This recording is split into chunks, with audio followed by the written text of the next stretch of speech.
and government spending. So our responsibility in taking control, and we would not have taken control without the help of Lincoln County. Because Lincoln County, being so strong and important to us, allowed us to take our energy and our money to focus on these swing districts that ended up changing control of the House and the Senate for the first time in 140 years.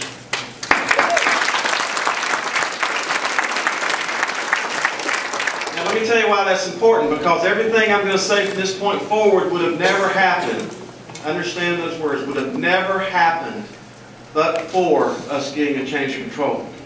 I passed out something earlier, but I just want to kind of ease up your mind a little bit and think about some of the things that really happened this year.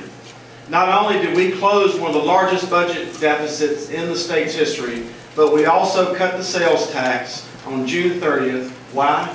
Because that's what we told you we would do. And what's wrong with Raleigh and what's wrong with Washington is we have people who are applying for these jobs saying one thing back in their district, and then when you get to Raleigh and Washington, they act completely differently. We cut the sales tax because that's what we campaigned on.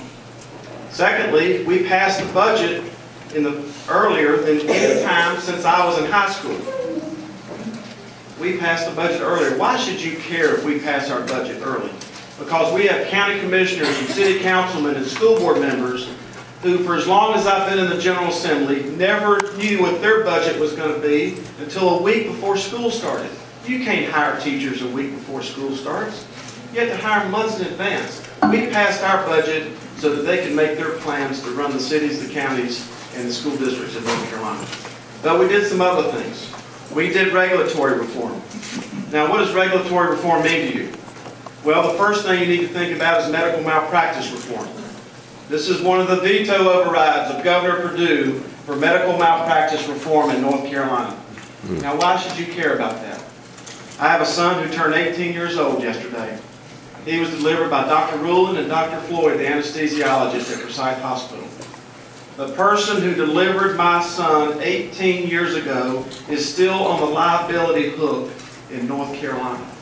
So when you hear the term medical malpractice, you think about all these crazy and complicated things. But for a kid who is obviously perfectly healthy, to be on the hook of a doctor for 18 plus 2 years was driving down access to health care in North Carolina and driving up the cost.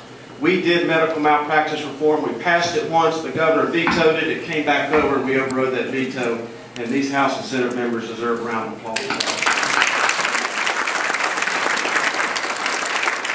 We also did workers' comp reform. Now, this is an idea that came from somebody just like you. These are the workers' comp laws of Virginia. These are the workers' comp laws of Tennessee. These are the workers' comp laws of South Carolina. These are the workers' comp laws of North Carolina. Did anybody in this room wake up this morning thinking about workers' comp reform? The answer is no. But it's one of the invisible things that was choking North Carolina and keeping businesses out of this state. This is a chart.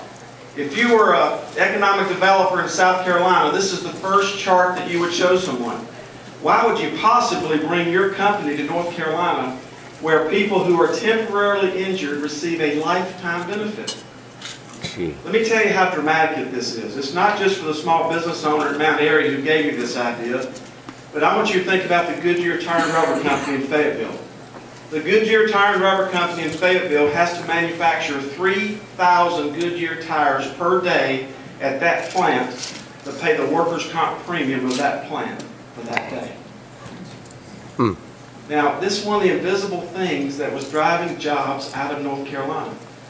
Now, why should you care about that? Because there's people in this room who are unemployed. There are people at each one of these tables who know somebody who's unemployed. The largest employer in 18 counties of North Carolina tonight is the unemployment check. The largest employer in Mecklenburg County tonight is the unemployment check. So we did medical malpractice reform. We did workers' comp reform. These were volatile pieces of legislation. This is a report that one attorney spent $243,000 to keep my workers' comp bill from ever having a hearing. Why? Because the attorney when somebody was classified as being temporarily disabled, received the 4th check for the rest of that person's life. These are the invisible things that are crowding out money for public education, public roads, public safety, and all those things we care about. As we go forward, we need to consider some other things that we did this year. We passed the marriage amendment in North Carolina. I hope you all are very happy with that because we are the only Southeast state that didn't have it. It is not enough for the people in this room to be for marriage between a man and a woman. That's not enough, folks. The next 80 days, you've got to be with us. You've got to be out talking to your neighbors because marriage has been between a man and a woman in North Carolina for 100 years before North Carolina was even founded. We have been sanctioning marriage in this state. And if this election in 2010 was about anything, it was about one thing. People are ahead of the politicians. They want us to push the power away from our titles, away from the Capitol, and back down to you. And what we did with the marriage amendment, we said that there are some decisions that are bigger than we are, bigger than one activist judge, and the people of this state deserve the right to vote on it at one time. That would have never happened but for the presence of these House and Senate members. The other thing, which is a bill that I authored, was the Unborn Victims Bill.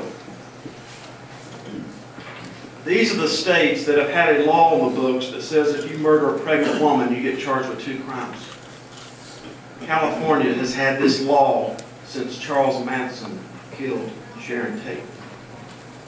Your Republican-controlled House and Senate, I authored the bill, now have a murdering pregnant woman, unborn victims bill on the books. We knew this day would come, but just a few short weeks ago, we had our first grand jury indictment for the first time in North Carolina's history. If you harm or murder a pregnant woman in this state, you're going to be charged with 2 crimes by your district attorney and not just one, and I hope you like that.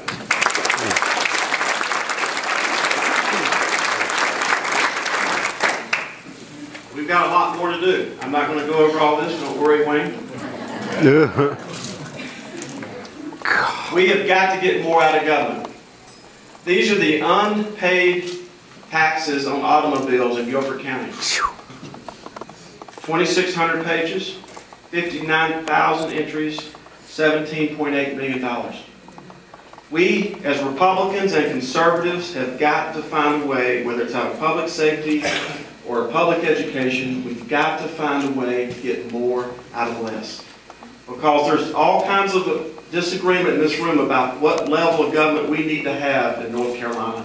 But everyone in this room agrees that whatever government we have, we want it to work.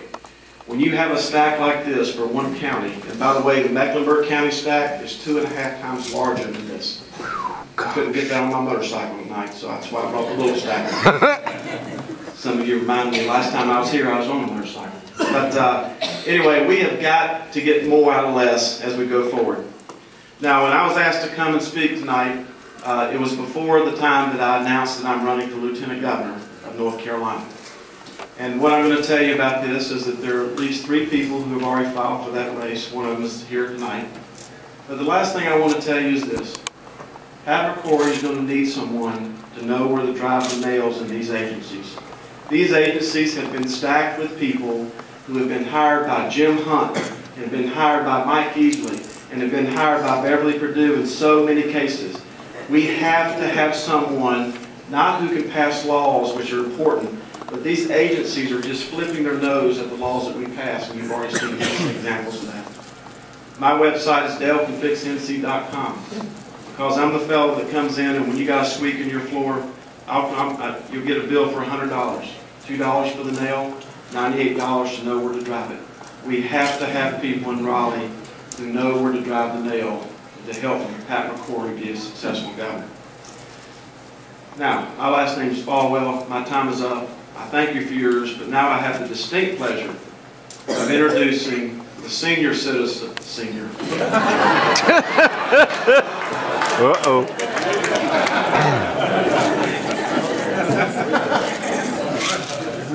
I thought about, since we live around the corner from each other, about carpooling down here tonight, and I'm so glad I didn't, because I don't think I'd get a ride home. The senior senator from North Carolina, Richard Burr. Now, Richard Burr, I'm sure, has been to events like this where somebody takes a few moments to introduce him and he doesn't recognize who they're talking about. That's happened to me a few times. But let me tell you about two things that come to mind with Richard Burr. Number one is that he has a global understanding of what's going on with the euro, what's going on in Europe, what's going on in some of these countries that for all of our lives have been very stable. And he knows that if he can get North Carolina to open up its arms, that we can take advantage of everything that's going on in the world so that we can put people back to work in this state.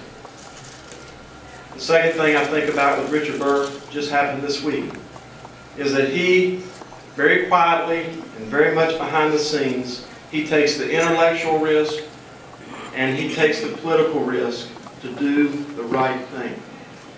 Now, when I say that, I'm going to draw you to this little piece of paper right here. This little piece of paper tells about some of the codes that the doctors and the nurses in the hospitals have to use in North Carolina in order to get reimbursed. On this piece of paper is a code that says, got hit by a water ski while on fire. Okay. There's another code in here, got stabbed while crocheting. I know it's funny, but the fact is that we have medical professionals in this state who now, I think it's over 100,000 codes in order to get reimbursed. Now, guess where a lot of these codes come from? The World Health Organization. So let's get this straight. We are borrowing money from China to run the federal government to create stuff like this. Richard Burr, along with Tom Coburn, introduced a bill this year that's going to dramatically reform Medicaid and Medicare in the United States. Those are the kinds of things that I understand and have witnessed him do as the senior senator